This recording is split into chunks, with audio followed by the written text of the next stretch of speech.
Այս պահի խորհուրդը առավել քան կարևոր է, ինչի որովհետև ամեն հայկական ուրանալով այս իշխանությունները նաև գնում են ցեղասպանության ուրացման ճանապարհով։ Մենք ունենք անկախության հռչակագիր, անկախության հռչակագրի 11-րդ կետ, որը խնդրահարության միջտեղը Թուրքիայի եւ Ադրբեջանի համար այն է հայոց ցեղասպանության միջազգային ճանաչման գործընթացին հետևողական լինելը։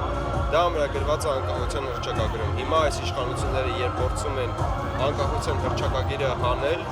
մեր երկրի ծննդյան վկայականը վերացնել Ադրբեջանի պատվերով, դա առավել քան ակնհայտ է, որ նաև այս հարցն են փորձում օրակարգից դուրս մղել, նաև հիշեցնեմ Արարատ Միրզոյանի խոսքը, որ հայոց ցեղասպանության միջազգային ճանաչման գործընթացը այլևս մեր համար արտաքին քաղաքականության օրակարգ չի հանդիսանում։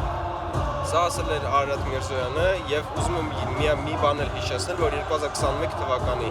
նախընտրական ծրագրում ՀՊ-ի հստակ շեշտում էր, որ Հայաստանը պաշտոնապես շարունակելու է արտաքին հարաբերություններում հետապնդել